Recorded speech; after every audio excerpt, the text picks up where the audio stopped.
നമസ്കാരം, goodness evening ന്യൂസിലേക്ക് സ്വാഗതം. പ്രധാന വാർത്തകൾ. മുതലപ്പൊഴിയിൽ വീണ്ടും അപകടം. ശവപ്പെട്ടിയും റീത്തുമായി മത്സ്യത്തൊഴിലാളികളുടെ മാർച്ച്. UGC നെറ്റ് പരീക്ഷ റദ്ദാക്കി വിദ്യാഭ്യാസ മന്ത്രാലയം. പരീക്ഷയിൽ ക്രമക്കേട് കണ്ടെത്തിയതിനെ തുടർന്നാണ് നടപടി. ആക്രമണം നേരിട്ടാൽ പരസ്പരം സഹായിക്കും. ഉത്തര കൊറിയ റഷ്യ ധാരണ. സംസ്ഥാന സർക്കാർ ഉദാസീനത കാണിക്കുന്നതായി ഹൈക്കോടതിയുടെ രൂക്ഷ വിമർശനം. 2020 ലോകകപ്പ് സൂപ്പർ 8 പോരാട്ടത്തിൽ ഇംഗ്ലണ്ടിനും ദക്ഷിണാഫ്രിക്കയ്ക്കും വമ്പൻ വിജയം. വാർത്തകൾ വിശദമായി. അപകടങ്ങൾ തുടർക്കഥയാകുന്ന മുതലപ്പൊഴിയിൽ അധികൃതരുടെ അനാസ്ഥയ്ക്കെതിരെ മത്സ്യത്തൊഴിലാളികളുടെ മാർച്ച്. ശവപ്പെട്ടിയും റീത്തുമേന്തിയായിരുന്നു മാർച്ച് നടത്തിയത്. കേരള ലാറ്റിൻ കാത്തലിക് അസോസിയേഷന്റെ നേതൃത്വത്തിലായിരുന്നു പ്രതിഷേധം. വേദനാജനകമായ നിമിഷങ്ങളിലൂടെയാണ് കടന്നു പോകുന്നതെന്നും അത് പ്രകടിപ്പിക്കാനാണ് ഈ സമരമെന്നും തിരുവനന്തപുരം ലത്തീൻ അതിരൂപത വികാരി ജനറൽ ഫാദർ യൂജിൻ പെരേര വ്യക്തമാക്കി. വേദനാജനകമായ നിമിഷങ്ങളിലൂടെയാണ് കടന്നുപോകുന്നതെന്നും അത് പ്രകടിപ്പിക്കാനാണ് ഈ സമരമെന്നും തിരുവനന്തപുരം ലത്തീൻ അതിരൂപത വികാരി ജനറൽ ഫാദർ യൂജിൻ പെരേര പറഞ്ഞു. ഇന്നു രാവിലെ പോലും ഒരാളുടെ ജീവൻ നഷ്ടമായി. മരണം ആവർത്തിച്ചു നടന്നാലും കണ്ണു തുറക്കാത്ത ഭരണാധികാരികളുടെ അവസ്ഥയാണ് ഇത്തരം മരണത്തിന് കാരണം. ഫിഷറീസ് മന്ത്രി 7 ഉറപ്പുകൾ നൽകിയിരുന്നതാണ്. അത് അടിയന്തരമായി നടപ്പാക്കുമെന്ന് കഴിഞ്ഞ വർഷം പറഞ്ഞതാണെന്നും ഫാദർ യൂജിൻ പെരേര ചൂണ്ടിക്കാട്ടി. തിരുവനന്തപുരം അഞ്ചുതെങ്ങ് സ്വദേശി വിക്ടറാണ് ഇന്ന് രാവിലെ നടന്ന അപകടത്തിൽ മരിച്ചത്. മത്സ്യബന്ധനം കഴിഞ്ഞു മടങ്ങിവരവേ അഴിമുഖത്തുണ്ടായ ശക്തമായ തിരയിൽപ്പെട്ട് വള്ളം തലകീഴായി മറിയുകയായിരുന്നു. ഇന്ന് പുലർച്ചെ 1:30യോടെയായിരുന്നു അപകടം. വിക്ടറിനൊപ്പം വള്ളത്തിലുണ്ടായിരുന്ന 3 തൊഴിലാളികൾ രക്ഷപ്പെട്ടു. ഫ്രാൻസിസ്, സുരേഷ്, യേശുദാസ് എന്നിവരാണ് രക്ഷപ്പെട്ടത്. അഞ്ചുതെങ്ങ് സ്വദേശി ജോബോയുടെ ഉടമസ്ഥതയിലുള്ള ചിന്തതിര എന്ന വള്ളമാണ് മറിഞ്ഞത്. അപകട സമയത്ത് അഴിമുഖത്തുണ്ടായിരുന്ന ഫിഷറീസ് ഗാർഡുകളും കോസ്റ്റൽ പോലീസും നടത്തിയ തിരച്ചിലിലാണ് വിക്ടറിനെ കണ്ടെത്തിയത്. മുതലപ്പൊഴിയിൽ നേരത്തെയും വള്ളം മറിഞ്ഞ് മത്സ്യത്തൊഴിലാളികൾ മരിച്ചിരുന്നു. ഇനി ആർക്കും ഇങ്ങനെയൊരു അപകടമുണ്ടാകരുതെന്നും അതിനുള്ള നടപടി സ്വീകരിക്കണമെന്നും വിക്ടറിന്റെ കുടുംബം ആവശ്യപ്പെട്ടു. ലോക്സഭയിലേക്ക് തിരഞ്ഞെടുക്കപ്പെട്ട കെ രാധാകൃഷ്ണനു പകരം OR കേളു പിണറായി മന്ത്രിസഭയിൽ അംഗമാകും. മാനന്തവാടി MLA ആണ് കേളു. പട്ടികജാതി പട്ടികവർഗ വികസന വകുപ്പാകും കേളു കൈകാര്യം ചെയ്യുക. രാധാകൃഷ്ണൻ കൈകാര്യം ചെയ്തിരുന്ന ദേവസ്വം വകുപ്പ് BN വാസവനും പാർലമെന്ററി കാര്യം MP രാജേഷിനും നൽകി. വയനാട് ജില്ലയിൽ നിന്ന് CPM സംസ്ഥാന സമിതിയിലെത്തിയ ആദ്യ പട്ടികവർഗ നേതാവാണ് OR കേളു. കുറിച്യ സമുദായക്കാരനായ കേളു പട്ടികജാതി പട്ടികവർഗ പിന്നോക്കക്ഷേമം സംബന്ധിച്ച് നിയമസഭാ സമിതിയുടെ ചെയർമാൻ കൂടിയാണ്. 2 പതിറ്റാണ്ടിലേറെയായി ജനപ്രതിനിധി എന്ന നിലയിൽ കേളു സജീവ സാന്നിധ്യമാണ്. തിരുനെല്ലി ഗ്രാമപഞ്ചായത്തിലെ ഇടയൂർക്കുന്ന് വാർഡിൽ നിന്ന് 2000-ൽ ഗ്രാമപഞ്ചായത്ത് അംഗമായാണ് തുടക്കം. തുടർന്ന് 2005-ലും 2010-ലുമായി 10 വർഷം തിരുനെല്ലി ഗ്രാമപഞ്ചായത്ത് പ്രസിഡന്റായി. പിന്നീട് 2015-ൽ തിരുനെല്ലി ഡിവിഷനിൽ നിന്നും മാനന്തവാടി ബ്ലോക്ക് പഞ്ചായത്ത് അംഗം. 2016-ലെ നിയമസഭാ തെരഞ്ഞെടുപ്പിൽ മന്ത്രിയായിരുന്ന PK ജയലക്ഷ്മിയെ തോൽപ്പിച്ച് മാനന്തവാടി നിയോജക മണ്ഡലം MLA-യുമായി 2021-ലും വിജയം ആവർത്തിച്ചു. ജൂൺ 18-ന് നടന്ന കോളേജ് അധ്യാപന യോഗ്യതാ പരീക്ഷ UGC നെറ്റ് റദ്ദാക്കി വിദ്യാഭ്യാസ മന്ത്രാലയം. ദേശീയ പരീക്ഷാ ഏജൻസി നടത്തിയ പരീക്ഷയിലെ ചോദ്യങ്ങൾ ചോർന്നെന്ന സംശയത്തെ തുടർന്ന് ഇന്നലെ രാത്രിയാണ് കേന്ദ്ര സർക്കാരിന്റെ അപ്രതീക്ഷിത പ്രഖ്യാപനം വന്നത്. അന്വേഷണം CBIയെ ഏൽപ്പിച്ചതായി വിദ്യാഭ്യാസ മന്ത്രാലയം അറിയിച്ചു. രാജ്യത്തെ 1205 കേന്ദ്രങ്ങളിൽ നടന്ന പരീക്ഷ 11.21 ലക്ഷം പേരാണ് എഴുതിയത്. നെറ്റ് യോഗ്യത ഇത്തവണ മുതൽ PhD പ്രവേശനത്തിനും പരിഗണിക്കുമെന്നതിനാൽ പരീക്ഷയ്ക്ക് പ്രാധാന്യമേറിയിരുന്നു. 2018 മുതൽ ഓൺലൈൻ ആയിരുന്ന പരീക്ഷകൾ ഇക്കുറി വീണ്ടും ഓഫ്ലൈൻ രീതിയിലേക്ക് മാറ്റിയിരുന്നു.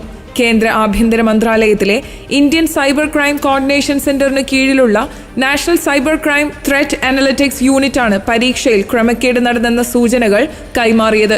ഇവ വിലയിരുത്തി പരീക്ഷ റദ്ദാക്കാൻ കേന്ദ്രം തീരുമാനിക്കുകയായിരുന്നു. പുനഃപരീക്ഷ സംബന്ധിച്ച വിവരങ്ങൾ പിന്നീട് അറിയിക്കും. നീറ്റ് UG പരീക്ഷയിലെ വിവാദങ്ങളെ തുടർന്ന് പ്രതിരോധത്തിലായ NTA-യുടെ വിശ്വാസ്യത കൂടുതൽ ചോദ്യം ചെയ്യപ്പെടാൻ UGC നെറ്റ് റദ്ദാക്കൽ കാരണമാകും. നീറ്റ് ക്രമക്കേട് സംബന്ധിച്ച് അന്വേഷണം നടത്തുന്ന ബീഹാർ പോലീസിലെ എക്കണോമിക് ഒഫൻസ് യൂണിറ്റിനോട് വിശദ റിപ്പോർട്ട് ചോദിച്ചിട്ടുണ്ടെന്നും ഇതനുസരിച്ച് തുടർ നടപടിയുണ്ടാകുമെന്നും വിദ്യാഭ്യാസ മന്ത്രാലയം അറിയിച്ചു. ഈ മാസം തന്നെ NTA-ക്കു റദ്ദാക്കേണ്ടി വന്ന 2ാമത്തെ പരീക്ഷയാണ് UGC നെറ്റ്. 4 വർഷ B.Ed പ്രോഗ്രാമിലേക്ക് ജൂൺ 12-ന് നടത്തിയ നാഷണൽ കോമൺ എൻട്രൻസ് ടെസ്റ്റും റദ്ദാക്കിയിരുന്നു. സാങ്കേതിക പ്രശ്നങ്ങളെ തുടർന്ന് ഭൂരിഭാഗം കേന്ദ്രങ്ങളിലും പരീക്ഷ പൂർത്തിയാക്കാൻ സാധിക്കാതെ വന്നതായിരുന്നു കാരണം. 29,000 വിദ്യാർത്ഥികൾ എഴുതിയ പരീക്ഷ വളരെ കുറച്ചു കേന്ദ്രങ്ങളിൽ മാത്രമാണ് കൃത്യമായി നടന്നത്. വധശിക്ഷയ്ക്ക് വിധിക്കപ്പെട്ട് യമനിലെ ജയിലിൽ കഴിയുന്ന നിമിഷപ്രിയയുടെ മോചനത്തിനായുള്ള പ്രാരംഭ ചർച്ചകൾക്കായി പണം കൈമാറാൻ കേന്ദ്ര സർക്കാർ അനുമതി. പ്രാരംഭ ചർച്ചകൾ നടത്താനുള്ള പണം ഇന്ത്യൻ എംബസി വഴി കൈമാറാൻ അനുമതി തേടി നിമിഷപ്രിയയുടെ അമ്മ പ്രേമകുമാരിയാണ് കേന്ദ്രത്തെ സമീപിച്ചത്. നിമിഷപ്രിയയുടെ മോചനത്തിനായി പ്രാരംഭ ചർച്ചകൾ തുടങ്ങണമെങ്കിൽ $40,000 ആദ്യം കൈമാറണമെന്നും അത് എംബസി വഴി ലഭിക്കാൻ അനുമതി നൽകണമെന്നുമായിരുന്നു പ്രേമകുമാരി ആവശ്യപ്പെട്ടത്. എംബസിയുടെ അക്കൗണ്ടിൽ പണമെത്തിയാൽ സനയിൽ പ്രേമകുമാരി നിർദ്ദേശിക്കുന്നവർക്ക് കൈമാറാനുള്ള നടപടികൾ പൂർത്തിയാക്കാനും കേന്ദ്രം അനുമതി നൽകി. 12 വർഷങ്ങൾക്ക് ശേഷം പ്രേമകുമാരിക്ക് മകളെ കാണാൻ അവസരം ലഭിച്ചിരുന്നു. എല്ലാം ശരിയാകുമെന്നും സന്തോഷത്തോടെ ഇരിക്കാനും നിമിഷപ്രിയ പറഞ്ഞുവെന്നും പ്രേമകുമാരി കൂടിക്കാഴ്ചയ്ക്ക് ശേഷം പറഞ്ഞിരുന്നു. പ്രത്യേക മുറിയിലാണ് അമ്മയ്ക്ക് നിമിഷപ്രിയയെ കാണാൻ ജയിൽ അധികൃതർ സൗകര്യമൊരുക്കിയത്. 1 മണിക്കൂറിലധികം നീണ്ട കൂടിക്കാഴ്ചയ്ക്ക് ജയിൽ അധികൃതർ അനുമതി നൽകിയിരുന്നു. നിമിഷയ്ക്കൊപ്പമായിരുന്നു പ്രേമകുമാരി ഉച്ചഭക്ഷണം കഴിച്ചത്. ഇതിനുശേഷം ഇത്രയും ദിവസങ്ങളായി നിമിഷയുടെ മോചനം സംബന്ധിച്ചുള്ള ചർച്ചകൾ ഊർജിതമാക്കാനുള്ള ശ്രമത്തിലായിരുന്നു അവർ. കൊല്ലപ്പെട്ട യമൻ പൗരന്റെ കുടുംബവുമായും ഗോത്രവർഗ നേതാക്കളുമായുമുള്ള കൂടിക്കാഴ്ചയ്ക്കായിരുന്നു ശ്രമം. യമനിലെ നിയമപ്രകാരം കൊല്ലപ്പെട്ടയാളുടെ കുടുംബം മാപ്പു നൽകിയാൽ പ്രതിക്ക് ശിക്ഷയിളവ് ലഭിക്കും. ഇതിനുള്ള പ്രാരംഭ ചർച്ചകൾക്ക് തന്നെ പണം ആവശ്യമായതിനാലാണ് പ്രേമകുമാരി അനുമതി തേടിയത്. യമൻ പൗരൻ തലാൽ അബ്ദു മഹദി കൊല്ലപ്പെട്ട കേസിലാണ് പാലക്കാട് കൊല്ലങ്കോട് സ്വദേശിനി നിമിഷപ്രിയ വധശിക്ഷയ്ക്ക് വിധിക്കപ്പെട്ടത്. വിദേശ ആക്രമണം നേരിടുന്ന പക്ഷം പരസ്പരം സഹായിക്കാനുള്ള ധാരണയിൽ റഷ്യയും ഉത്തര കൊറിയയും ഒപ്പുവെച്ചു. റഷ്യൻ പ്രസിഡന്റ് വ്ളാദിമിർ പുടിന്റെ ഉത്തര കൊറിയ സന്ദർശനത്തിലാണ് ഇതിനുള്ള കരാർ യാഥാർത്ഥ്യമായത്. സുരക്ഷ, വാണിജ്യം, സാമ്പത്തികം, ടൂറിസം, സാംസ്കാരികം എന്നിങ്ങനെ സർവ്വമേഖലയിലും സഹകരിക്കാനുള്ള തന്ത്രപങ്കാളിത്ത കരാറിലാണ് പുടിനും ഉത്തര കൊറിയൻ നേതാവ് കിം ജോങും ഒപ്പുവെച്ചത്. പാശ്ചാത്യ അതിക്രമങ്ങളെ നേരിടാനും പരമാധികാരം ഉറപ്പാക്കാനും ഉത്തര കൊറിയ നടത്തുന്ന നീക്കങ്ങളെ റഷ്യ പിന്തുണയ്ക്കുന്നതായി പുടിൻ പറഞ്ഞു. പാശ്ചാത്യ ശക്തികളുടെ ആഗോള രാഷ്ട്രീയ ലക്ഷ്യങ്ങളെ ഇനി പ്രചാരണത്തിലൂടെ മറച്ചുവെക്കാനാവില്ല. പാശ്ചാത്യർ റഷ്യയെ ആക്രമിക്കാനായി യുക്രൈന് ആയുധങ്ങൾ നൽകുന്നു. ഇത്തരം സാഹചര്യത്തിൽ റഷ്യ ഉത്തര കൊറിയയുമായി സൈനിക സഹകരണം ഉണ്ടാക്കുന്നത് തള്ളിക്കളയാനാവില്ലെന്ന് പുടിൻ കൂട്ടിച്ചേർത്തു. റഷ്യ യുക്രൈനിൽ നടത്തുന്ന അധിനിവേശത്തെ ഉത്തര കൊറിയ പൂർണ്ണമായും പിന്തുണയ്ക്കുന്നതായി കിം ജോങ് ഉൻ പറഞ്ഞു. റഷ്യയോ ഉത്തര കൊറിയയോ യുദ്ധം നേരിട്ടാൽ മടിക്കാതെ പ്രതികരിക്കും. ഉത്തര കൊറിയയും റഷ്യയും തമ്മിലുള്ള ബന്ധം പുതിയ തലത്തിലെത്തിയിരിക്കുന്നു. ഇരു രാജ്യങ്ങളും ഒപ്പുവെച്ച പുതിയ കരാർ സമാധാനത്തിനും പ്രതിരോധത്തിനും വേണ്ടിയുള്ളതാണെന്നും അദ്ദേഹം കൂട്ടിച്ചേർത്തു. 1/4 നൂറ്റാണ്ടിനു ശേഷം ഉത്തര കൊറിയ സന്ദർശിക്കാനെത്തിയ റഷ്യൻ പ്രസിഡന്റ് പുടിന് വമ്പൻ സ്വീകരണമാണ് കിം ജോങ് ഉൻ നൽകിയത്. പ്യോങ്യാങ്ങിലെ കിം ഇൽ സുങ് ഛത്രത്തിൽ പുടിനെ കിം പുഞ്ചിരിയോടെ ആലിംഗനം ചെയ്തു. തുടർന്ന് അതിഗംഭീര മിലിറ്ററി പരേഡ് അരങ്ങേറി. 100,000-ഓളം പേരെ ഉൾക്കൊള്ളാൻ കഴിയുന്ന ഛത്രം നിറച്ചും ആളുകളുണ്ടായിരുന്നു. കുട്ടികളും മുതിർന്നവരും ഇരു രാജ്യങ്ങളിലെയും പതാകകൾ വഹിച്ചിരുന്നു. പ്യോങ്യാങ്ങിലെ തെരുവുകളിൽ റഷ്യൻ പതാകയും പുടിന്റെ ചിത്രവും സ്വാഗത സന്ദേശങ്ങളും സ്ഥാപിച്ചിരിക്കുന്നത് ഉത്തര കൊറിയ പുറത്തുവിട്ട വീഡിയോയിൽ വ്യക്തമാണ്. കേസുകളുടെ നടത്തിപ്പിൽ സംസ്ഥാന സർക്കാർ ഉദാസീനത കാണിക്കുന്നതായി ഹൈക്കോടതിയുടെ രൂക്ഷ വിമർശനം. സംസ്ഥാനത്തെ പരമോന്നത കോടതിയോട് സർക്കാർ അനാദരവ് കാണിക്കുന്നുവെന്നും കേസുകൾ നീട്ടിവെക്കാൻ തുടർച്ചയായി സർക്കാർ അഭിഭാഷകർ ആവശ്യപ്പെടുന്നത് മൂലം കേസുകളുടെ എണ്ണം കുമിഞ്ഞുകൂടുന്നുവെന്നും ഹൈക്കോടതി വിമർശിച്ചു. എറണാകുളം മൂവാറ്റുപുഴ പാതയുടെ ദേശസാൽക്കരണവുമായി ബന്ധപ്പെട്ട കേസിലാണ് ജസ്റ്റിസ് ദിനേശ് കുമാർ സിംഗിന്റെ വിമർശനം. അടുത്ത തവണ കേസ് പരിഗണിക്കുമ്പോൾ ഗതാഗത വകുപ്പ് പ്രിൻസിപ്പൽ സെക്രട്ടറിയോ പകരം ചുമതലയുള്ള ഉദ്യോഗസ്ഥനോ ഹാജരായില്ലെങ്കിൽ കോടതി അലക്ഷ്യ നടപടി സ്വീകരിക്കുമെന്ന് കോടതി വ്യക്തമാക്കി. 2018 മുതൽ പരിഗണനയിലുള്ള കേസിൽ എതിർ സത്യവാങ്മൂലം സമർപ്പിക്കാൻ സംസ്ഥാന സർക്കാരിന് നിർദ്ദേശം നൽകിയിരുന്നു. എന്നാൽ ഇതുവരെ സമർപ്പിച്ചിട്ടില്ല. കേസ് പരിഗണിക്കുമ്പോൾ ഗതാഗത വകുപ്പ് പ്രിൻസിപ്പൽ സെക്രട്ടറി ഹാജരായി നടപടികൾ വിശദീകരിക്കണമെന്നും നിർദ്ദേശം ഉണ്ടായിരുന്നു. എന്നാൽ ഇന്നലെ വിഷയം പരിഗണിച്ചപ്പോൾ ഹാജരാകാനുള്ള ബുദ്ധിമുട്ട് കാണിച്ച് കെ വാസുകി IAS അപേക്ഷ നൽകി. ഇതോടെയാണ് കോടതിയിൽ നിന്നും രൂക്ഷ വിമർശനം ഉണ്ടായത്. കേസുകളുടെ നടത്തിപ്പിലും കോടതി നടപടികളിലും ഉദാസീന മനോഭാവമാണ് സർക്കാർ കാണിക്കുന്നത്. സംസ്ഥാനത്തെ പരമോന്നത കോടതിയോടുള്ള അനാദരവ് വേദനയുളവാക്കുന്നതാണ്. പലവട്ടം ആവശ്യപ്പെട്ടിട്ടും എതിർ സത്യവാങ്മൂലങ്ങൾ സമർപ്പിക്കുന്നില്ല. കേസുകൾ നീട്ടിവെക്കാൻ തുടർച്ചയായി സർക്കാർ അഭിഭാഷകർ ആവശ്യപ്പെടുന്നു. ഇതുമൂലം കേസുകളുടെ എണ്ണം കുമിഞ്ഞുകൂടുന്നുവെന്നും ഹൈക്കോടതി വിമർശിച്ചു. എതിർ സത്യവാങ്മൂലം സമർപ്പിച്ചില്ലെങ്കിൽ ബന്ധപ്പെട്ട ഉദ്യോഗസ്ഥനിൽ നിന്നും വ്യക്തിപരമായി $1,00,000 പിഴ ഈടാക്കുമെന്നും കോടതി വ്യക്തമാക്കിയിട്ടുണ്ട്. കോടതി ആവശ്യപ്പെട്ടിട്ടും ഹാജരാകാതിരുന്ന ഗതാഗത വകുപ്പ് പ്രിൻസിപ്പൽ സെക്രട്ടറിയുടെ നിലപാടിൽ കോടതി അതൃപ്തി പ്രകടിപ്പിച്ചു. പ്രിൻസിപ്പൽ സെക്രട്ടറിക്ക് ഹാജരാകാൻ ബുദ്ധിമുട്ടുണ്ടായിരുന്നുവെങ്കിൽ പകരം ഉദ്യോഗസ്ഥനെ രേഖകൾ സഹിതം ചുമതലപ്പെടുത്തുകയായിരുന്നു വേണ്ടതെന്നും കോടതി അഭിപ്രായപ്പെട്ടു. ജൂലൈ 4 കേസ് വീണ്ടും പരിഗണിക്കും. തമിഴ്നാട്ടിലെ കള്ളക്കുറിച്ചി വിഷമദ്യ ദുരന്തത്തിൽ മരണം 36ആയി. 66 പേർ ചികിത്സയിൽ തുടരുകയാണ്. 22 പേരുടെ നില ഗുരുതരമാണ്. വിഷമദ്യം വിറ്റയാൾ ഉൾപ്പെടെ 2 പേർ അറസ്റ്റിലായി. പിടിച്ചെടുത്ത മദ്യത്തിന്റെ സാമ്പിളിൽ മെഥനോളിന്റെ അംശം കണ്ടെത്തിയിട്ടുമുണ്ട്. പിന്നാലെ ക്രൈംബ്രാഞ്ച് അന്വേഷണത്തിന് സർക്കാർ ഉത്തരവിട്ടു. മരണസംഖ്യ ഇനിയും ഉയരാൻ സാധ്യതയുണ്ടെന്നാണ് പുറത്തുവരുന്ന വിവരം. വിഷമദ്യ ദുരന്തത്തിൽ 60-ലധികം പേർ പുതുച്ചേരി, സേലം, വിഴുപ്പുറം എന്നിവിടങ്ങളിലെ ആശുപത്രിയിൽ ചികിത്സയിലാണ്. ആശുപത്രിയിലുള്ള 9 പേരുടെ നില ഗുരുതരമായി തുടരുകയാണ്. ലോഡിംഗ് തൊഴിലാളികളും ദിവസവേതനക്കാരുമാണ് അപകടത്തിൽപ്പെട്ടതെന്നാണ് വിവരം. വിഷമദ്യ ദുരന്തമല്ലെന്ന് രാവിലെ മാധ്യമങ്ങളോട് പറഞ്ഞ ജില്ലാ കളക്ടറെ സ്ഥലം മാറ്റി. SP-യെ സസ്പെൻഡ് ചെയ്തതായി മുഖ്യമന്ത്രി അറിയിച്ചു. ചൊവ്വാഴ്ച രാത്രിയാണ് ചിലർ വ്യാജമദ്യ വിൽപ്പനക്കാരിൽ നിന്ന് മദ്യം വാങ്ങി കഴിച്ചതിനു ശേഷം അസ്വസ്ഥത പ്രകടിപ്പിച്ചത്. തുടർന്ന് തലവേദന, ഛർദി, തലകറക്കം, വയറുവേദന, കണ്ണിന് അസ്വസ്ഥത എന്നിവ അനുഭവപ്പെട്ടതോടെ ആശുപത്രിയിൽ ചികിത്സ തേടുകയായിരുന്നു. സംഭവത്തിൽ 2 പേരെ കസ്റ്റഡിയിലെടുക്കുകയും നിയമവിരുദ്ധമായി സൂക്ഷിച്ച 200 ലിറ്റർ മദ്യം പിടിച്ചെടുക്കുകയും ചെയ്തിട്ടുണ്ട്. മദ്യവിൽപ്പന നടത്തിയവരെയാണ് പോലീസ് കസ്റ്റഡിയിലെടുത്തത്. ഇവരെ ചോദ്യം ചെയ്തു വരികയാണ്. മദ്യത്തിൽ മെത്തനോളിന്റെ സാന്നിധ്യം ഫോറൻസിക് പരിശോധനയിൽ സ്ഥിരീകരിച്ചിരുന്നു. വാർത്ത ഞെട്ടിക്കുന്നതാണെന്ന് തമിഴ്നാട് മുഖ്യമന്ത്രി MK സ്റ്റാലിൻ പ്രതികരിച്ചു. സംഭവത്തിൽ മുഖ്യമന്ത്രി CBCID അന്വേഷണത്തിന് ഉത്തരവിട്ടിട്ടുണ്ട്. എക്സൈസ് വകുപ്പ് മന്ത്രി S. മുത്തുസ്വാമി രാജിവെക്കണമെന്ന് തമിഴ്നാട് BJP അധ്യക്ഷൻ K. അണ്ണാമലൈ ആവശ്യപ്പെട്ടു. സർക്കാരിനെതിരെ തമിഴ്നാട് ഗവർണർ RN രവിയും രംഗത്തെത്തിയിട്ടുണ്ട്. அரசு பண்ணுவாங்க, திருப்பி விற்பாங்க. இதே தான் சார் அவங்க கண்டினியூ பண்ணிட்டு இருந்தாங்க. இது அதிகமா அவங்க கண்டினியூ பண்ணிருந்தா இந்த அளவுக்கு இவ்வளவு மக்கள் சாக வேண்டிய அவசியமே இல்லை சார்.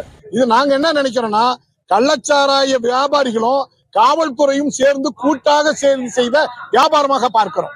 മെഡിക്കൽ പ്രവേശന പരീക്ഷയായ നീറ്റ് UGCയുടെ ചോദ്യപേപ്പർ ചോർന്നതായി അറസ്റ്റിലായ വിദ്യാർത്ഥികളുടെ മൊഴി. ബീഹാറിൽ നിന്നും അറസ്റ്റിലായ അനുരാഗ് യാദവ്, നിതീഷ് കുമാർ, അമിത് ആനന്ദ്, സിംഗന്ദർ യാദവേന്ദു എന്നിവരാണ് പോലീസിന് മുന്നിൽ കുറ്റസമ്മതം നടത്തിയത്. പരീക്ഷയുടെ തലേ ദിവസം ചോദ്യപേപ്പർ ലഭിച്ചതായാണ് മൊഴി. ബന്ധു വഴി മെയ് 4 ചോദ്യപേപ്പർ ലഭിച്ചെന്നാണ് പിടിയിലായ അനുരാഗ് യാദവ് പോലീസിനോട് പറഞ്ഞിരിക്കുന്നത്. എഞ്ചിനീയറിംഗ് വിദ്യാർത്ഥിയായ സിക്കന്ദർ യാദവേന്ദു തനിക്ക് ചോദ്യപേപ്പർ നേരത്തെ നൽകി. തലേന്ന് രാത്രി അത് മനഃപ്പാടമാക്കിയാണ് പരീക്ഷ എഴുതിയത്. അതേ ചോദ്യങ്ങൾ പരീക്ഷാ ചോദ്യപേപ്പറിലും കണ്ടു. എന്നാൽ പരീക്ഷ കഴിഞ്ഞതോടെ പോലീസ് തന്നെ പിടികൂടുകയായിരുന്നുവെന്നും അനുരാഗ് മൊഴി നൽകി. പിടിയിലായ നിതീഷ് കുമാറും അമിതും ചേർന്ന് നീറ്റ് ചോദ്യപേപ്പർ ചോർത്താനാകുമെന്ന് തന്നോട് പറഞ്ഞതായാണ് യാദവേന്ദു വെളിപ്പെടുത്തിയത്. ചോദ്യപേപ്പർ ആവശ്യമുള്ള 4 പേർ തന്റെ പരിചയത്തിലുണ്ടെന്ന് അവരോട് പറഞ്ഞു. അമിതും ആനന്ദും താനും ചേർന്ന് മെയ് 4 മത്സരാർത്ഥികൾക്ക് ചോദ്യപേപ്പർ നൽകി. 40 ലക്ഷം രൂപ ആവശ്യപ്പെട്ടതായും യാദവേന്ദു പറഞ്ഞു. വിഷയവുമായി ബന്ധപ്പെട്ട് 13 പേരെ നേരത്തെ അറസ്റ്റ് ചെയ്തിരുന്നു. ക്രമക്കേടുമായി ബന്ധപ്പെട്ട് വിവരങ്ങൾ ശേഖരിക്കാൻ പരീക്ഷ എഴുതിയ 9 വിദ്യാർത്ഥികൾക്ക് നോട്ടീസ് നൽകി.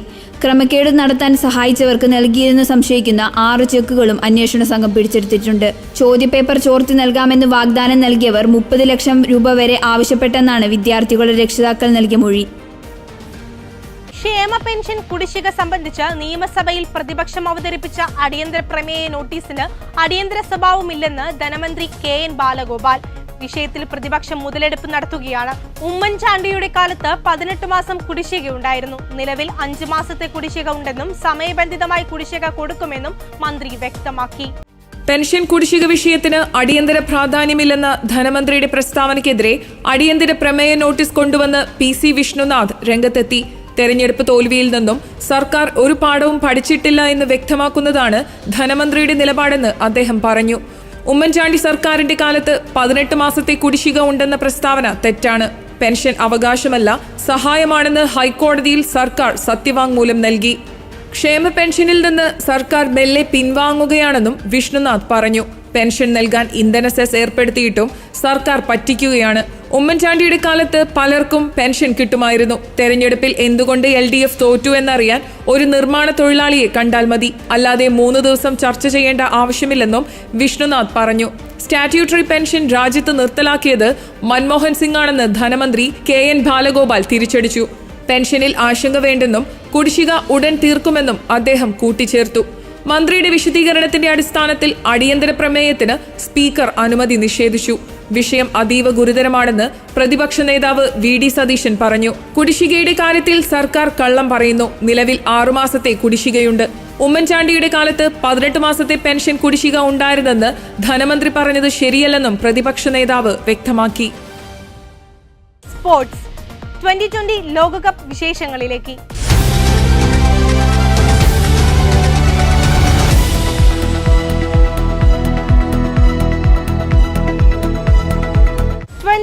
ലോകകപ്പ് സൂപ്പർ 8 പോരാട്ടത്തിൽ ആതിഥേയരായ വെസ്റ്റ് ഇൻഡീസിനെ 8 വിക്കറ്റിന് തകർത്ത് നിലവിലെ ചാമ്പ്യന്മാരായ ഇംഗ്ലണ്ട്.